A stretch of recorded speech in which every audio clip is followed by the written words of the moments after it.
Hello students, now today we are going to learn how we can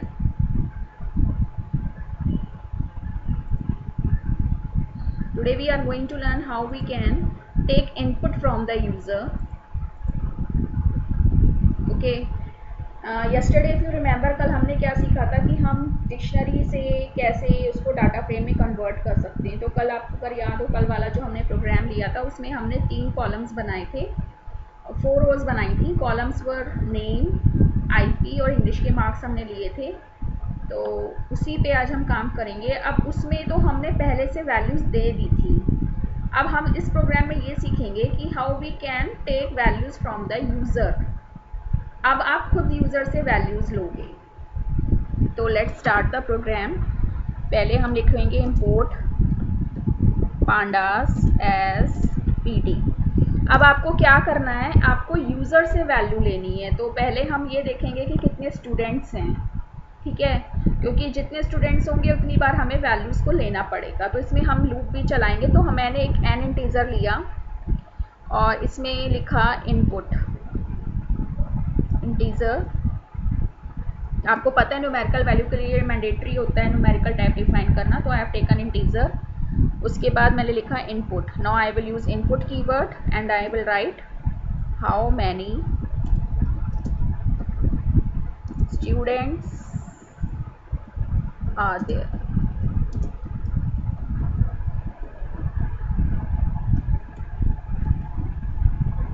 to brackets close होंगे क्योंकि input के लिए भी एक ब्रैकेट खुला है।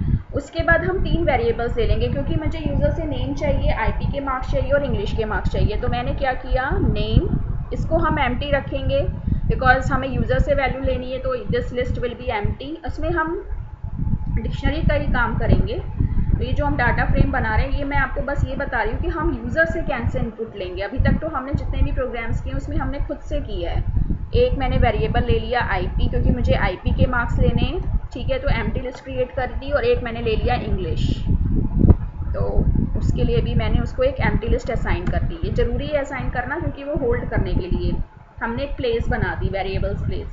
अब हम क्या करेंगे, लूप चलाएंगे।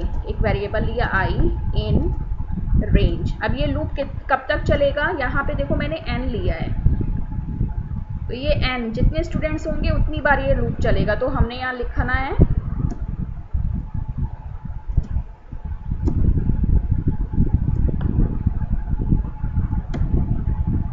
ठीक है। फिर उसके बाद हम क्या करेंगे, ये जो तीनों वेरिएबल्स हैं ना, नेम, आईपी और इंग्लिश, इसके लिए हमें यूज़र से वैल्यूज़ लेनी है। तो उसके लिए हम लिखेंगे, जैसे मैंने पहला वेरिएबल ले लिया नेम के लिए nm नाम से, ठीक है। इसके बाद मैं लिखूंगी इनपुट, क्या लेना है हमें यूज़र से, एंटर योर नेम।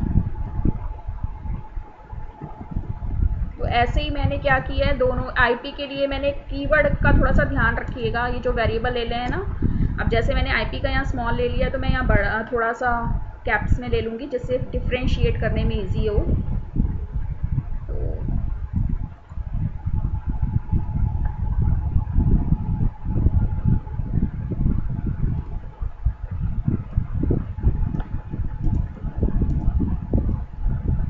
इसी तरह से इंग्लिश के लिए हम यूज़र से मार्क्स लेंगे। ये लूप मैंने इसलिए चलाया है क्योंकि जितने स्टूडेंट्स होंगे ये उतनी बार उसका नाम और उनका जो है मार्क्स पूछेगा। सो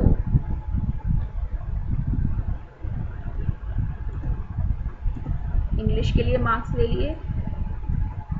ये तो इसके अंदर तो आप जैसे भी लिखें ये तो जस्ट प्रिंट होगा।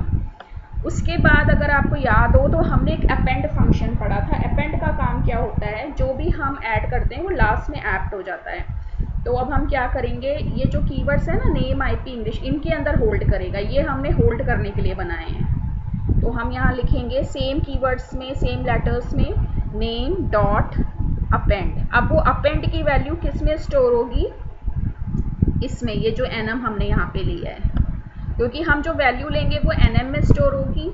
तो वो किस में ऐड होती जाएगी, नेम वाले वेरिएबल में। तो हमने यहाँ लिया nm। इसी तरह से हम ip के लिए लेंगे ip डॉट अपेंड सॉरी, इसके लिए हमने क्या लिया है, कैप्स में IP लिया है, तो वो इसमें यहाँ पे जो भी वैल्यूज़ आप देख रहे हो ना, ये इसमें स्टोर होती जाएंगी और फिर वो उसमें ऐड होती जाएंगी NMIP इंग्लिश में। तो ऐसे ही अब हम लेंगे इंग्लिश डॉट अपेंड, और हमारा जो थर्ड इनपुट है वो ENG है स्मॉल लेटर्स में।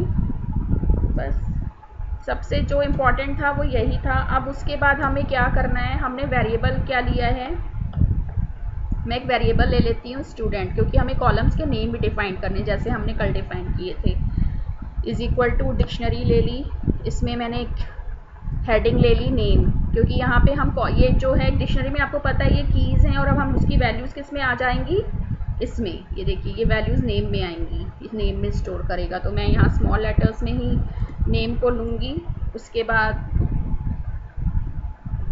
फिर मैंने लिखा IP, तो ये वैल्यूज़ किस में स्टोर हो रही हैं, इसमें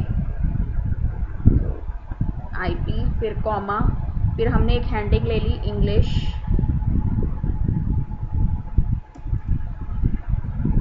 ये तो हेडिंग्स हैं, आप चाहे किसी भी लेटर में लिखो, लेकिन जब हम इनकी जो वैल्यूज इसमें स्टोर है उसका ध्यान रखना। अब यहाँ पे देखो ENG कैपिटल में E है, तो हम उसको उसी में स्टोर करेंगे, क्योंकि हमने ये वेरिएबल्स लिए इसीलिए हैं, कर्ली ब्रैकेट्स बंद, क्योंकि ये एक डिक्शनरी है। अब हमें क्या करना है, बस एक डाटा फ्रेम लेना है। मैंने ले लिया A is equal to PD, क्योंकि अब हम इसको डाटा फ्रेम में कन्वर्ट करेंगे।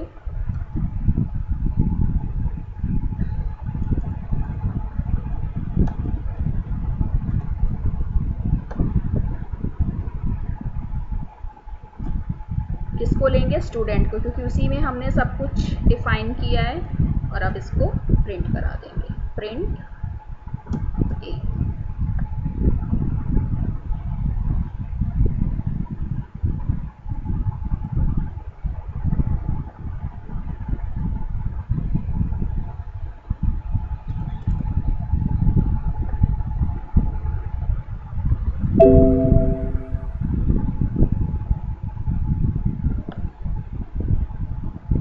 वो इसने पूछा ना कितने स्टूडेंट, सपोज मैंने 2 स्टूडेंट्स का डाटा भरना है, तो मुझे उनका नाम भरना पड़ेगा अमित, फिर उसके IP में 45 हैं, 78 हैं, फिर दूसरे बच्चे के लिए पूछेगा निमित है उसका नाम, सपोज उसके मैंने 90 कर दिए और 98, ठीक है। तो इस तरह से हम, अब आप इसको एंटर करोगे तो आपको देखो इसने शो कर दिया नेम IP इंग्लिश में जो मैंने हेडिंग्स डिफाइन की थी। अच्छा, डिक्शनरी में क्या होता है, हेडिंग्स अपने आप जो हैं, जो कीज़ होती है वो बन जाती हैं, और ये उसके इंडेक्स नंबर आ गए रो के लिए, जो हमने डिफाइन नहीं किए थे।